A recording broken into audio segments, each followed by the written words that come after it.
పాకిస్తాన్కు భారత్కు మధ్య యుద్ధ వాతావరణం తీవ్ర స్థాయికి చేరుకుందని చెప్పవచ్చు.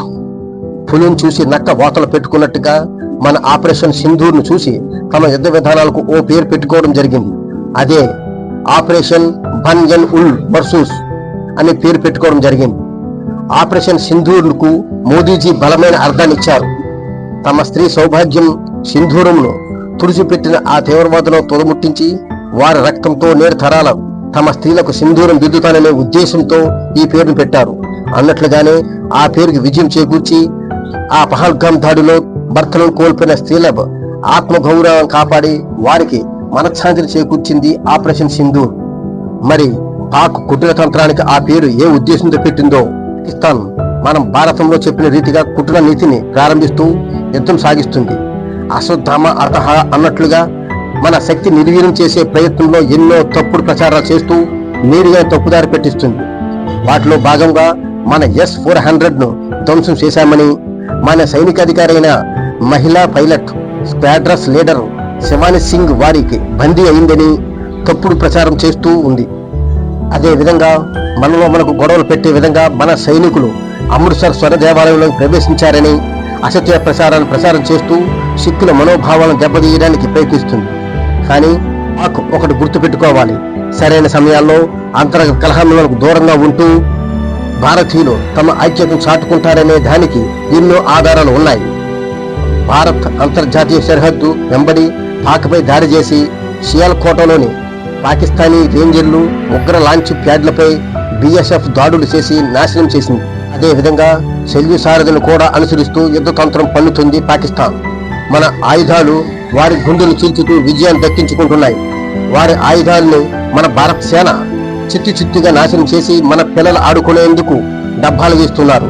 అది మరచి పాకిస్తాన్ వారి ఆయుధాలు ఏదో విరగదీశాయి అని మీడియాకు తప్పుడు ప్రచారం చేస్తూ దొంగ ధైర్యాన్ని కూడగట్టుకుంటున్నాయి. S-400 నాశనం చేయడం సాధ్యం కాదని మన విదేశాంగ సెక్రటరీ విక్రమ్ మిశ్రీ చెప్పారు. ఇది అతి విలువైన శత్రు దుర్భేజమని కొనియాడారు. తిండి బట్టలకు వసతులకు నోచుకొని పేదరికాన్ని అనుభవిస్తూ పాకిస్తాన్ యుద్ధానికి కాలు దువ్వుతుంది అంటే మనం అనుమానంతో ఆలోచించవలసి ఉంటుంది. యుద్ధ వాతావరణ సమయంలో బ్యాంకులు ఆ దేశాలకు అప్పివ్వడం సరైన పద్ధతి కాదు. ఇది యుద్ధ విరుద్ధమైన అయినప్పటికీ IMF international monetary fund $1 billion పాక్కి ఇవ్వడానికి ప్రయత్నిస్తుంది. ఇది ఇంటర్నేషనల్ మానిటరీ ఫండ్ కాదని ఇంటర్నేషనల్ మహదూద్ పండుగ అంటూ భారతీయులు పైరవుతున్నారు. కాబట్టి ఈ విధానాలకు వెనుక నుండి సహకరిస్తున్నది ఎవరన్న దానిపై నిఘా వ్యవస్థ తీవ్ర స్థాయిలో ప్రయత్నిస్తూ ఉన్నాయి. భారత్ అనాదిగా యుద్ధ తంత్రంలో రాజనీతి విలువలేదు అనడానికి చరిత్రలో ఉన్నట్టుగానే ఈ యుద్ధంలో కూడా ఎన్నో ఆధారాలు ఉన్నాయి. మన సైనికులు ఇప్పటి వరకు పాక్ సామాన్య ప్రజలను టార్గెట్ చేసుకుని యుద్ధం చేయలేదు. తమ టార్గెట్ కేవలం తమను దొంగ దెబ్బ కొట్టిన తీవ్రవాదాన్ని మాత్రమే నాశనం చేసే విధంగా యుద్ధం సాగిస్తుంది. కానీ పాక్ సరిహద్దు ప్రాంతాలపై సామాన్య పౌరులను టార్గెట్ చేస్తూ యుద్ధం చేస్తూ ప్రజలను ఇబ్బంది పెడుతుంది. భారత్ సైన్యం ఎంత సమర్థవంతమైన చరిత్ర నేర్పిన గుణపాఠాలు మరవకూడదు. మన చరిత్ర అపారమైన విషయాలను నిధులుగా మనకు పంచింది. కాబట్టి పాక్ విధానాన్ని ఏ విధంగా అంచనా వేయాలి అనేది కేవలం మన చరిత్రనే ఆధారంగా భావించాలి.